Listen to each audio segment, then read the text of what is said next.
بس یہ جو سنا تو قمبر وہاں سے واپس آئے، اور آنے کے بعد مولا سے فرماتے ہیں کہ مولا میں قاری کے پاس گیا تھا، میں نے جا کے اس سے سوال کیا کہ تم علی کو جانتے ہو؟ تو اس نے جواب دیا کہ نہ کوئی فائدہ پہنچا سکتے ہیں نہ کوئی نقصان پہنچا سکتے ہیں۔ تو اب مولا فرماتے ہیں سنو، اللہ نے عالم ارواح میں تمام روحوں سے اس بات کا اقرار لیا تھا کہ اللہ کو ایک مانو، اللہ کی توحید کو مانو۔ تو تمام روحوں نے اللہ کی وحدانیت کا اقرار کیا۔ اس کے بعد اللہ نے رسول کی رسالت کو پیش کیا، تو تمام روحوں نے رسول اللہ کی رسالت کا اقرار کیا۔ اس کے بعد جب میری ولایت کو اللہ نے پیش کیا تو تمام روحوں نے اقرار کیا، مگر اس قاری کے روح نے انکار کیا۔ تو اب یہ کتنا بھی اچھا قرآن پڑھے لیکن ہماری ولایت کا اگر اقرار نہیں کرتا ہے تو کوئی فائدہ نہیں دے گا۔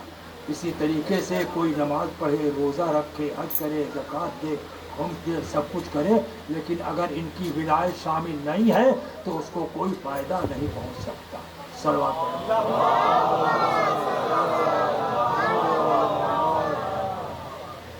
جبکہ قرآن جو ہے وہ اللہ کی عظیم کتاب ہے، اور یہ تو پیغمبر اسلام کا قلب تھا کہ جس نے برداشت کیا کہ اتنا وزنی قرآن پیغمبر اسلام کے قلب کے اوپر نازل کیا، اور اللہ نے کیا کیا، اب قرآن کے ساتھ جو ہے وہ اہل بیت کو رکھا۔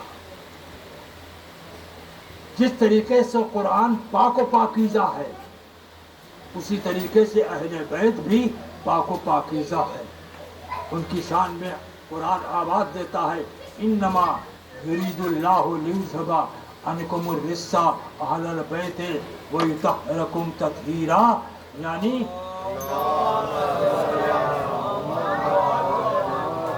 اللہ کا یہ وعدہ ہے کہ اے اہل بیت، تم سے ہر قسم کی گندگی کو، نجاست کو اللہ دور رکھے گا، اور اس طریقے سے پاک و پاکیزہ رکھے گا جس طریقے سے پاک رکھنے کا حق ہے۔ دیکھیں یہاں پر اس آیت کا ترجمہ جو ہے وہ دو ترجمے ملتے ہیں۔ ایک ترجمہ یہ ہے کہ اللہ نے ارادہ کیا ہے کہ ان کو پاک کرے، اور ایک ترجمہ یہ ہے کہ پاک رکھے۔ دونوں میں فرق ہے یا نہیں؟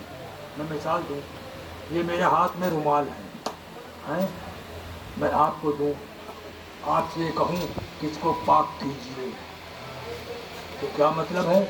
مطلب یہ ہے کہ یہ نجس ہے، ہم سے کہہ رہے ہیں کہ پاک کر دیجیے۔ اور ایک یہ ہے کہ میں رومال دے رہا ہوں اور آپ سے کہتا ہوں کہ اس کو پاک رکھیے، یعنی مطلب پاک ہے، نجاست آنے نہ پائے۔ تو بس اسی طریقے سے اللہ نے اہل بیت سے ہر رزق کو دور رکھا ہے، کیا نہیں، رکھا ہے۔ ان کے قریب نجاست نہیں آ سکتی ہے۔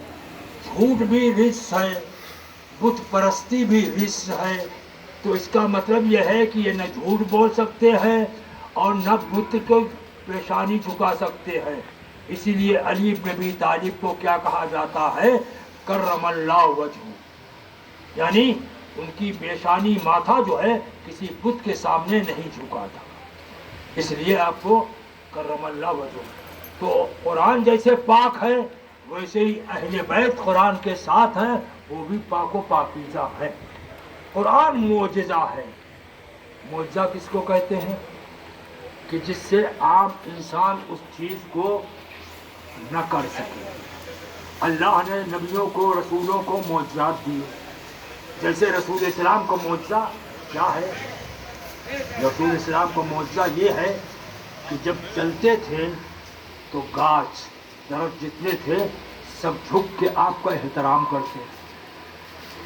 اگر پتھر اٹھا لیتے تھے تو پتھر آپ سے بات کرتے ہوئے سخت زمین کے اوپر پتھر کے اوپر پیر رکھ دیتے تو پتھر نرم ہو جاتا تھا، اور نرم چیز کے اوپر پیر رکھتے تھے تو وہ سخت ہو جاتا تھا۔ تو نبی کے بہت سے معجزات ہیں، یعنی چاند کے 2 ٹکڑے آپ نے کیے، پھر چاند کو ملا بھی دیا، تو بہت سے معجزات ہیں۔ تو اسی طریقے سے اہل بیت کے بھی بہت سے معجزات ہیں۔ قرآن معجزہ ہے۔ معجزہ کیوں ہے؟ اس لیے کہ آج 1400 سال صدیاں گزر گئی ہے، لیکن آج تک کسی کتاب کا کوئی جواب نہیں لا سکا، بلکہ اللہ چیلنج کر رہا ہے کہ اگر تمہیں شک ہے تو تم ایک سورہ بنا کے لاؤ، ایک آیت بنا کے لاؤ۔ لیکن آج تک کوئی قرآن مجید کے مقابلے میں کوئی آیت یا کتاب پیش نہیں کر سکا۔ اس کا مطلب یہ ہے کہ قرآن جو ہے وہ معجزہ ہے۔ اور آپ کو بتاؤ، عرب میں لوگ شاعر تھے۔ ایک میلہ لگتا تھا، اس میلے میں شاعر لوگ اپنا کلام پیش کرتے تھے، اور جس کا کلام سب سے اچھا ہوتا تھا اس کو چن لیا جاتا تھا، اور اس کے بعد اس کو لکھ کے اور خانہ کعبہ کی دیوار میں لٹکا دیا جاتا تھا۔ یہ سب سے بہترین کلام۔ رسول کے زمانے میں یہی فصاحت و بلاغت جو ہے اس کا بڑا زور تھا، تو اللہ کی طرف سے حکم ہوا کہ ان کے مقابلے میں تم قرآن مجید کا لفظوں کے لحاظ سے جو سب سے چھوٹا سورہ ہے اس کو لٹکا دو۔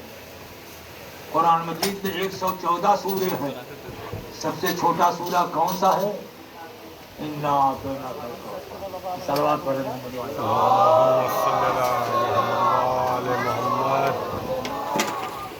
سورہ کوثر، رسول اسلام نے اس سورے کو وہاں لٹکا دیا۔ اب جن شاعروں کا وہ کلام وہاں لٹک رہا تھا وہ آئے، اور آنے کے بعد انہوں نے دیکھا، اور دیکھنے کے بعد گھبرا گئے، ہمارا کلام تو کچھ بھی نہیں اس کے مقابلے ہے۔ اس میں کیا ہوا کہ بسم اللہ الرحمن الرحیم، اِنَّا أَعْطَيْنَاكَ الْكَوْثَرَ فَصَلِّ لِرَبِّكَ وَانْحَرْ إِنَّ شَانِئَكَ هُوَ الْأَبْتَرُ۔ اور ان شاعروں نے نیچے لکھ دیا مَا هَٰذَا کلام البشر، یعنی یہ کسی انسان کا کلام نہیں ہے بلکہ خالق کائنات کا کلام۔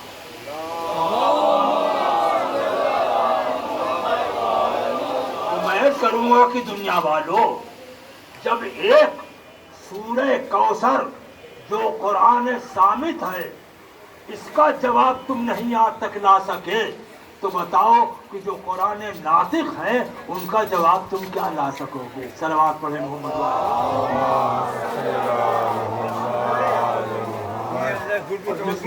کب نازل ہوا تھا؟ لفظوں کے لحاظ سے بہت چھوٹا سورہ ہے، لیکن کب نازل ہوا؟ جب کچھ لوگوں نے رسول اللہ کو تانا دیا، کاہے کا کہ آپ ابتر ہیں۔ ابتر کے معنی ہے بے اولاد۔ آپ کے 2 بیٹے تھے، ختم ہو گئے، اب لوگوں نے سوچا ان کے کوئی اولاد تو ہے نہیں، یہ ابتر ہے۔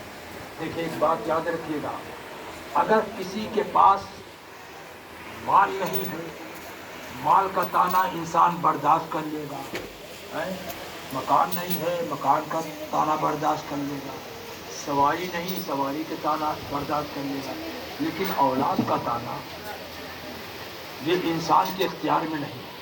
کیا سمجھے؟ تو لوگوں نے رسول کو تانا دیا کہ یہ ابتر ہیں، بے اولاد ہیں، تو اللہ کی طرف سے جواب آیا، یہ سورہ جواب بن کے آیا کہ اِنَّا أَعْطَيْنَاكَ الْكَوْثَرَ، اے رسول ہم نے تم کو کوثر عطا کیا، تم نماز پڑھو اور قربانی دو، اور تمہارا دشمن جو ہے وہ ابتر ہے، یعنی وہ بے اولاد ہے، ہم نے تم کو کثرت نسل عطا کی ہے۔ تو حضور کیسے عطا ہوئی؟ رسول السلام نے جناب خدیجہ سے شادی کی، جناب خدیجہ سے جناب فاطمہ زہرا کی ولادت ہوئی، جناب فاطمہ زہرا کی ولادت ہوئی تو اب اللہ فرماتا کیا ہے، ہم نے تم کو کوثر عطا کیا، یعنی مطلب یہ ہے ہم نے تم کو ان کے ذریعے سے، فاطمہ کے ذریعے سے کثرت نسل عطا کی ہے، اور جو تم کو تانا دے رہا ہے ان کی نسل جو ہے قیامت تک چلے گی، ہر ملک میں ہر شہر میں ان کی اولاد رہے گی، لیکن جو تانا دے رہے تھے آج ان کی اولاد کا پتہ نہیں۔ صلوات بھیجو۔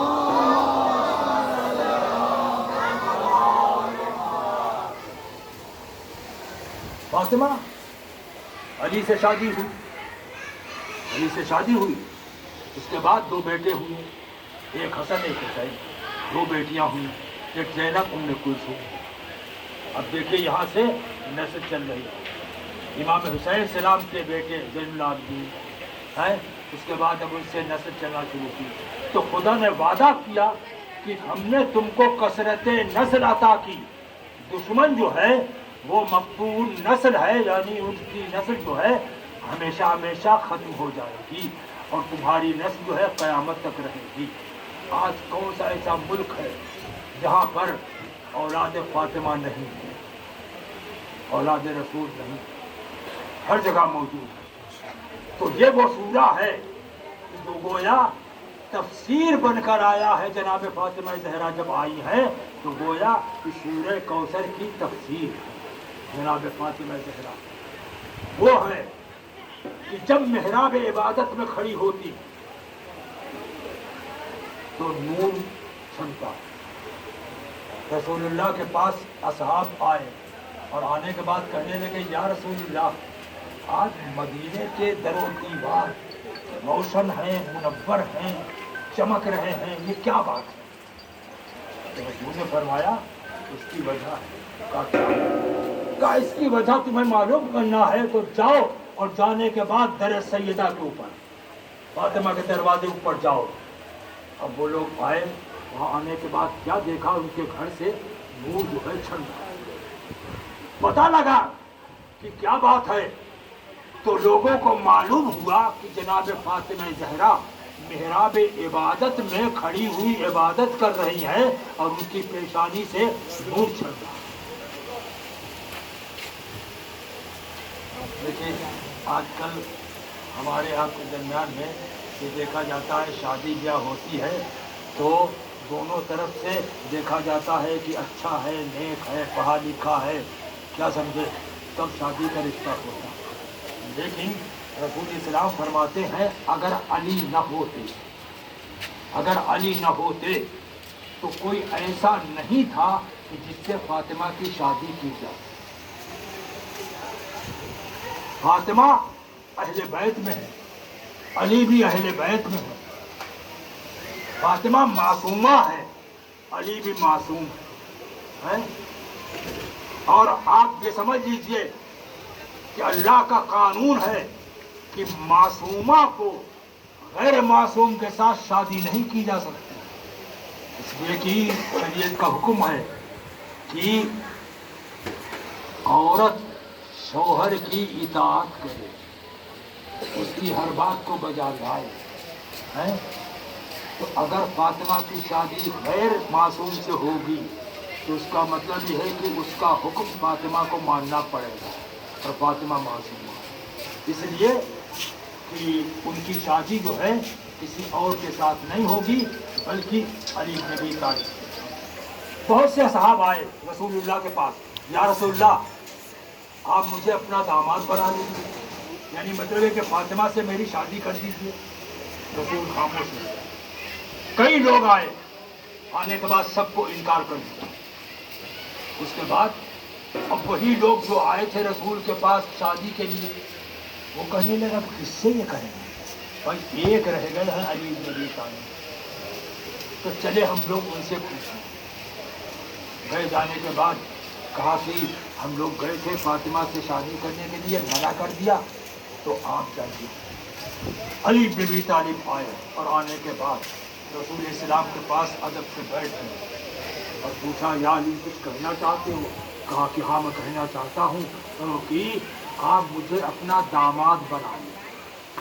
بس عزاداروں کہ امام حسین یعنی علی بن ابی طالب نے اس کو منظور کیا اور آپ سے شادی کی۔ اب فاطمہ کی پیشانی سے نور ظاہر ہوتا تھا، تو حضور شوہر بھی ایسا ہو کہ جس کی پیشانی سے نور ظاہر ہو۔ اب کیسے پتا چلے؟ تو میں بتاتا ہوں۔ جب مکے کے کافروں نے رسول اللہ کو قتل کا انتظام کیا تو رسول اللہ نے کیا کیا کہ علی بن ابی طالب کو بلایا، اور بلانے کے بعد فرماتے ہیں آپ تم میرے بستر کے اوپر سو جاؤ۔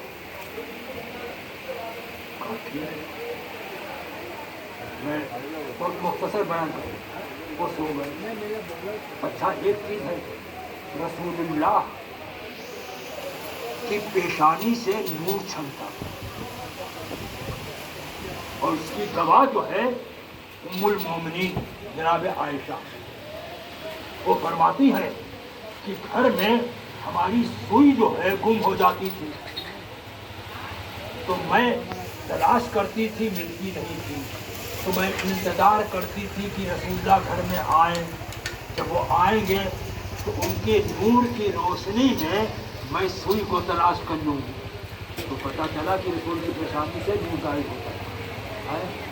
اور مکے والے بھی یہ جانتے تھے، مکے والوں نے قتل کا انتظام کیا اور نبی کے بستر کے اوپر علی سو رہے ہیں، تو حضور رات بھر مکے والوں کا اس گھر کو گھیرے رہنا یہ اس بات کی دلیل ہے جیسے نبی کی پیشانی سے نور ظاہر ہو رہا تھا ویسے ہی علی بن ابی طالب کی پیشانی سے نور ظاہر ہو رہا، ورنہ گھر میں گھس جاتے، ورنہ وہ گھس جاتے۔ تو اب پتہ چلا کہ اگر فاطمہ نوری ہے تو علی بن ابی طالب بھی نوری ہے۔ اور اللہ فرماتا ہے اول ما خلق اللہ نوری، سب سے پہلے میں نے نور کو خلق کیا، اور وہ کون نور ہے؟ وہ محمد ہے۔ پھر اللہ فرماتا ہے، رسول فرماتے انا و علی من نور واحد، میں اور علی ایک نور سے ہوں۔ پڑھنے والے یہ ایک نور کے دو ٹکڑے کیوں کیے؟ تو اللہ ہر چیز کے اوپر قادر ہے، تو دوسرا نور خلق کر دے۔ کہا تم سمجھے نہیں، دنیا جو ہے وہ اعتراض کرے گی۔ کیا اعتراض کرے گی؟ اگر میں الگ نور خلق کروں گا تو لوگ کہیں گے کہ رسول کا نور جو ہے زیادہ ہے، علی کا نور کم ہے، لہذا میں ایک ہی نور کے دو ٹکڑے کر کے بتاؤں گا کہ دیکھو دونوں میں فرق نہ کرنا ہے۔ میں ایک مثال دوں، ایک سیب ہے، ایک سیب ہے، آپ لے آئیے، دو سیب لائیے، کاٹیے، کھائیے، دوسرا کاٹا تو کھایا، یہ کچھ پھیکا ہے، یہ اچھا ہے، فرق نکالا آپ نے؟ کم اور زیادہ؟ اچھا ایک ہی سیب ہے اور ایک ہی سیب کے دو ٹکڑے ہم نے کیے، اب آپ کو دیا تو آپ تو نہیں کہہ سکتے ہیں اس میں مٹھاس کم ہے، اس میں زیادہ ہے، کیونکہ ایک ہی ٹکڑے ہیں۔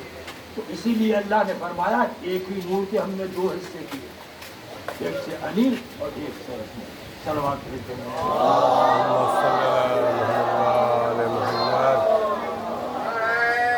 بہرحال جناب فاطمہ زہرا